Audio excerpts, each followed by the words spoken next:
even that's not going to come up against the power of the Most High, man, because all of those entities, those demons are actually working behind those symbolisms, okay? They work for the Most High. Case in point, the book of Job, the 2nd chapter tells you that there was a day wherein all of the sons of the sons of the power came before him, and Satan was amidst them. And they asked him, saying, "What have you been doing?" He said, "I've been doing my job, man." Have you been doing yours? No, not really. But you get what I'm saying, man.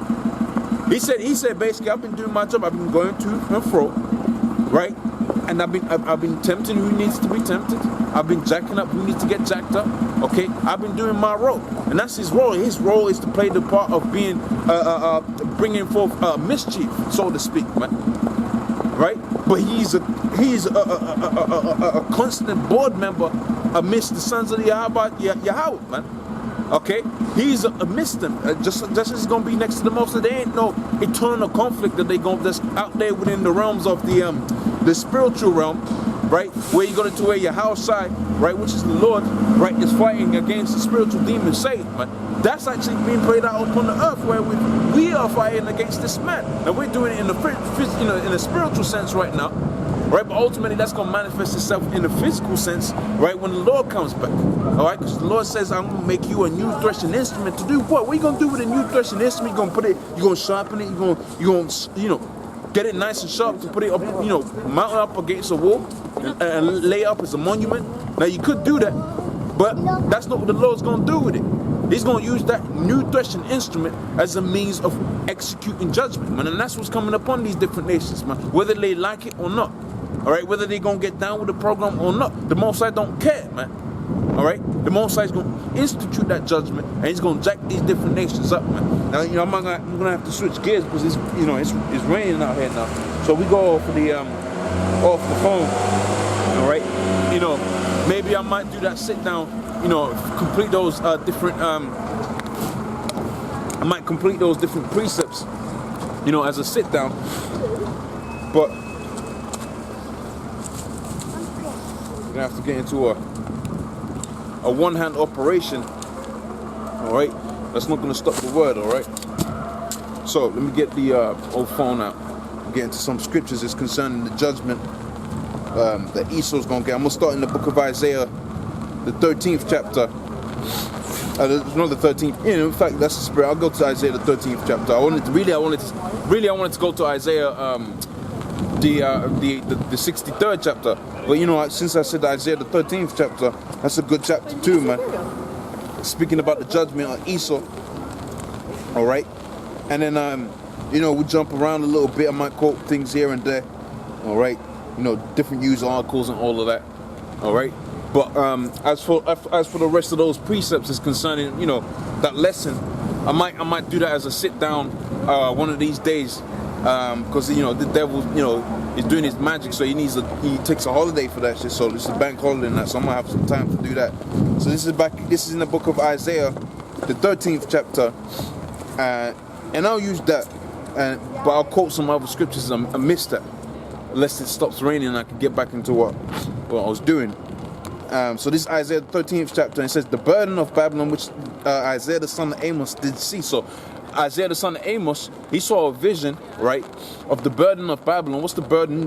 The weight. Okay, in fact, I can, because we're on the phone, I can go into this actual word here. And it says burden, right, comes from the word that says masa. It says a load, a bearing, a tribute. So a load or a bearing for these different for the elite banking families. This is the load, the wearing, what's weighing you down, man.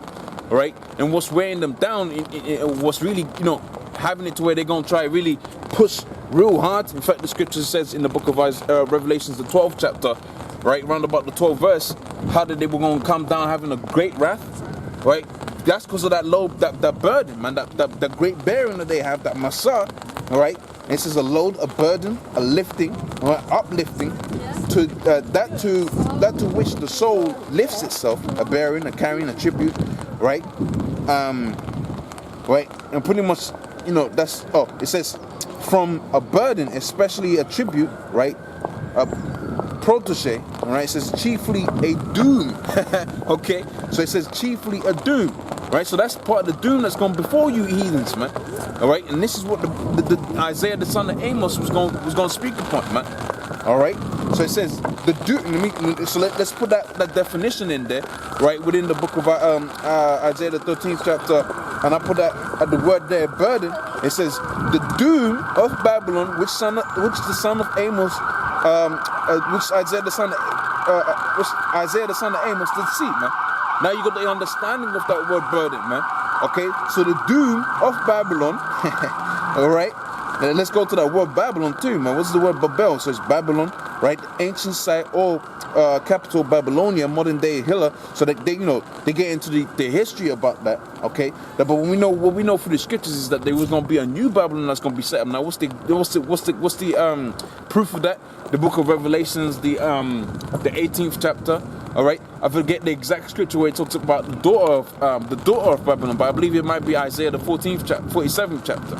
All right, so in all of them precepts, you get it to where you got a new Babylon coming up and rising up within the earth, and they were going to do what? They was going to do even more wickedly, right, than existing Babylonians. But here's the thing: the old Babylonians were destroyed, and the scripture talks about there's no new thing underneath the sun. So if they had been more wicked than the ancient Babylonians, guess what's going to happen, man? They're going to get more judgment than the ancient Babylonians, all right? So, back in the scriptures right here, it says there, Isaiah 13:1, the doom of Babylon, which Isaiah the son of Amos did see, says, lift ye up a banner. So, it's like a premise, man. Like that verse there is like an intro. When you watch a movie and you watch the trailer, okay, that's the trailer. He's telling you, look, this is what's going to be within this chapter. Okay, this is gonna be speaking about the doom. Okay, now he gets into what you know as the first chapter. Okay, so when you get a DVD, you got the intro, all right, the trailer or whatever. Then you get into the first chapter and the second chapter and so on and so forth, man.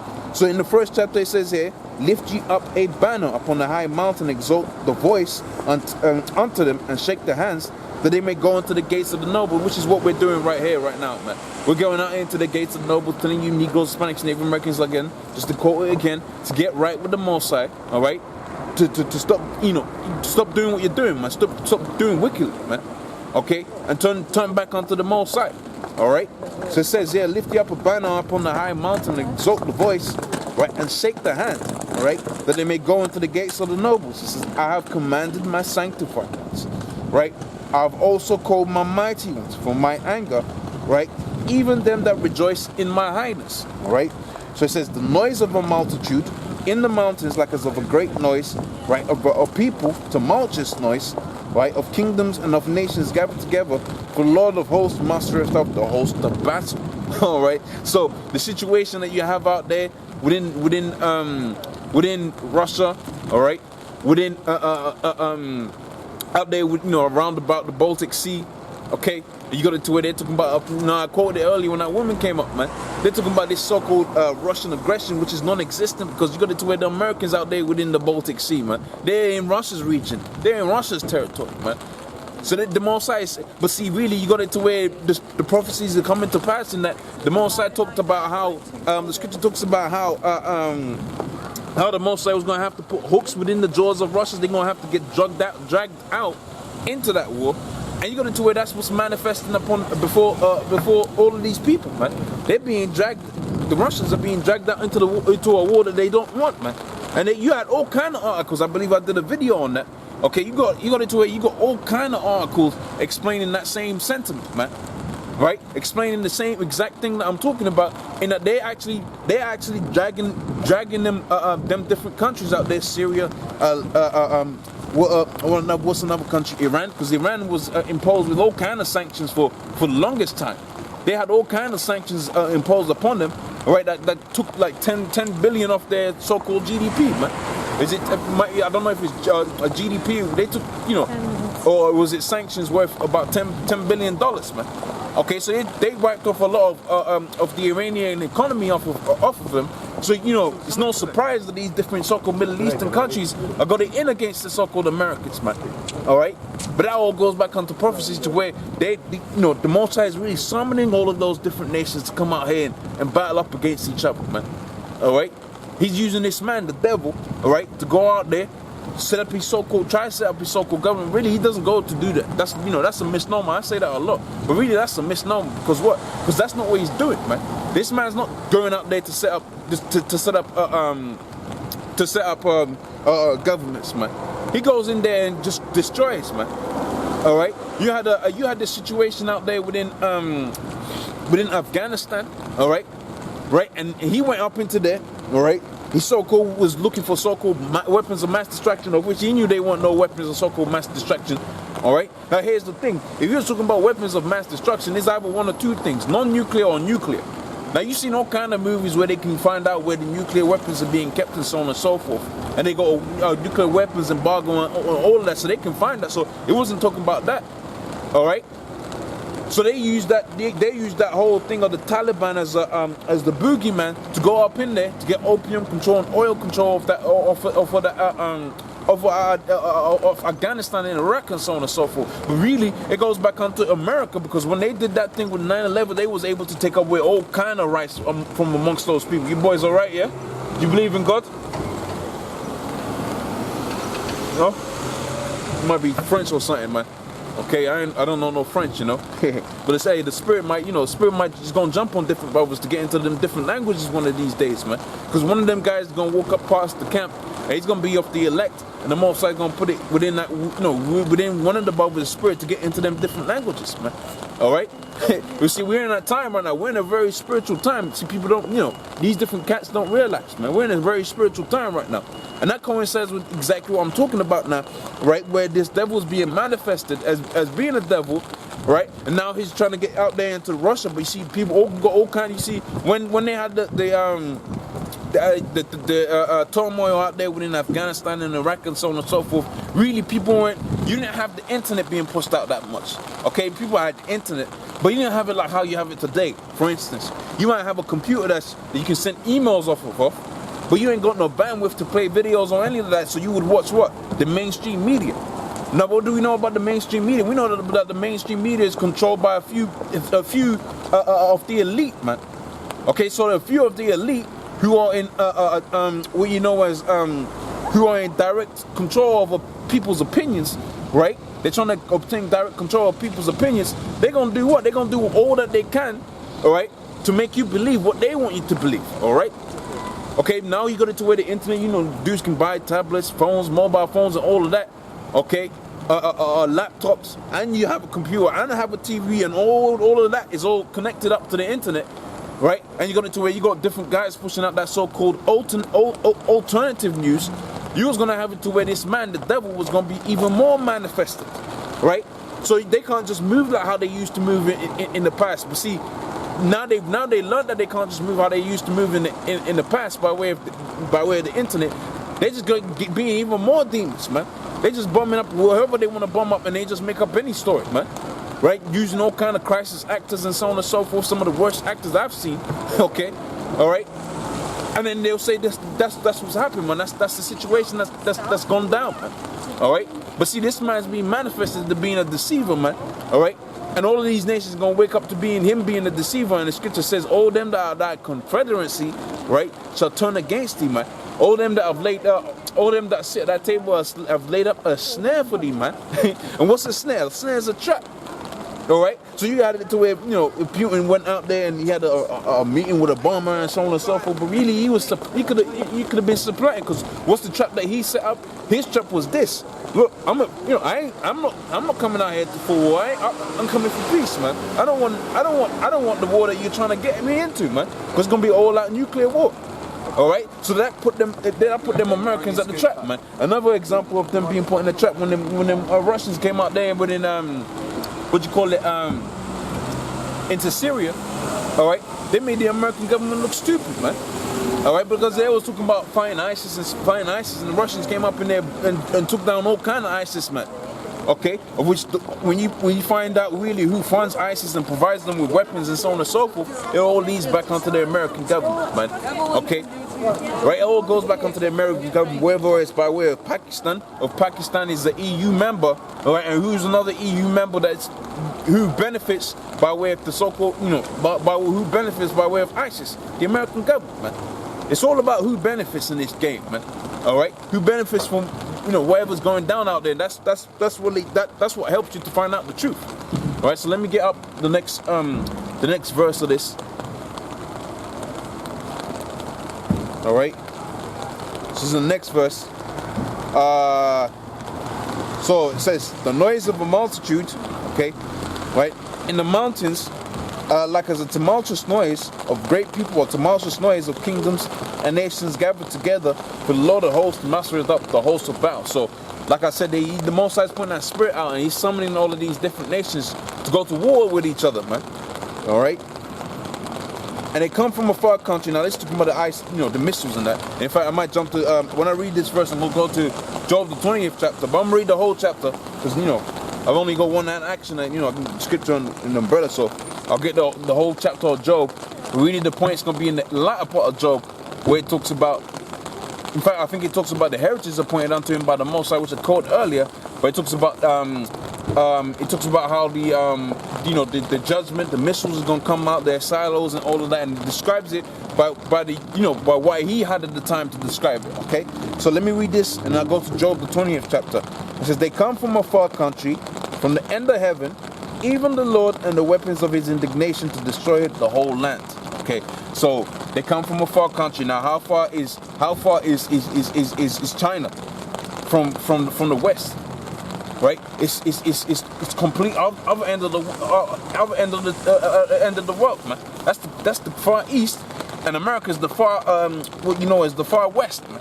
Okay, but that's why the scripture says that they come from a far country. Because when you go to where the Chinese are developing, now they're developing all kind of hypersonic technology to where they can quickly come into make that judgment call against Babylon, man. Right, to fulfill what is spoken about within the scriptures, within the book of Revelations, the 18th chapter, how that she's going to be destroyed within 1 hour, man. Okay, that's the fulfillment of that. So let me jump to Job, the 20th chapter, right quick, and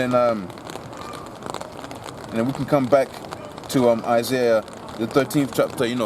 Hopefully it stops raining so I can get back into what I was getting into. But I'm gonna have to do like a cut down version of it and just hit the main points.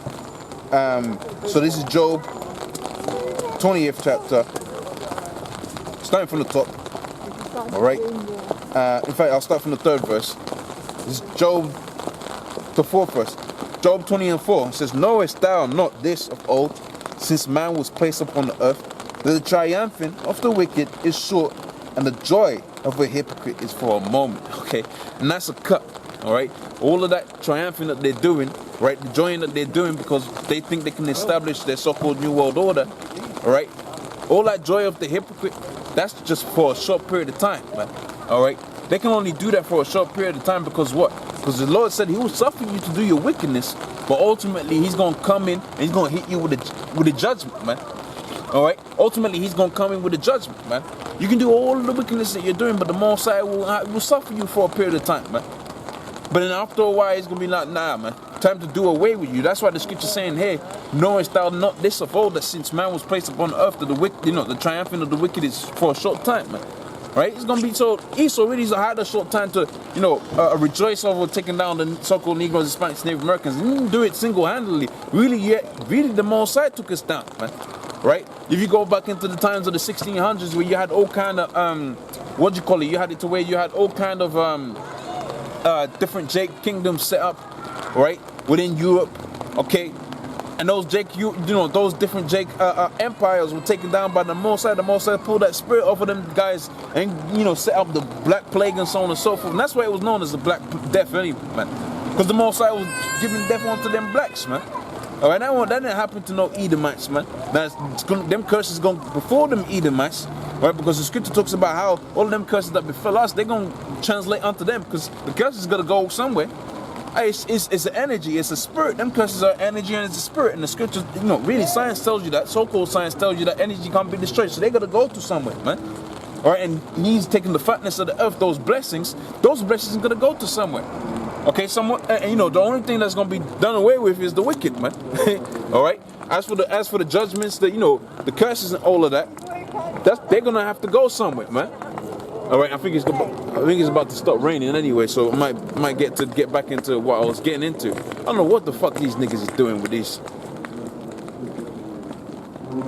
That's madness. There's gonna be some madness over there, man. All right, Esau so cool. I'm gonna show you brothers this, man. All right, I'm gonna show you this, man. I don't know what they're doing, but you can see they're probably trying to push, you know, some worship Mary kind of madness out there. All right, and look at these dead Edomites, man. Look at these dead Edomites. Man. How are these the people of the Most High? Right? And you got that deadbeat Jake amidst them, man. Okay, all right. But he's gonna be all right in the kingdom anyway. If he's a Jake, he's got that look of Canaan on it, man. He might be a Hamite, but that's what's happening now anyway. Getting back into the point I was making before I got sidetracked a little bit there. All right. Back in the book of Job, the 20th chapter on the 4th verse, it says, knowest thou not this of old, since man was placed upon the earth, that the triumphing of the wicked is short, and the joy of a hypocrite but for a moment. It says, though his excellency mount up to the heavens, so he got it to where he builds up his skyscrapers and so on and so forth, and his excellency mount up onto the heavens. All right, there we go, done. All right, I'll just finish this up, and I'll get back into that topic I was into. Okay, so it says, though his excellency mount up to the heavens, and his head reach unto the clouds. Okay, so he builds up his skyscrapers. He's got his chariots out there within the outer space and all of that. Okay, you don't need me so close you can see my bogey and that. All right. Yet he shall perish forever like his own dung. Right. And they which have seen him shall say, where is he? So that's that point I was bringing out a little bit earlier on, man, because they gonna come a point where like, man, damn, man. Remember Esau, man, that was terrible what he was doing upon the face of the earth. In fact, the scripture says the trees are gonna rejoice when this man's taken up, man. All right, let me read a little bit more of this. Right, yeah, he shall perish forever like his own dung, and they which have seen him shall say, where is he? Right, and he shall fly away as a dream, right? And as a vision of the night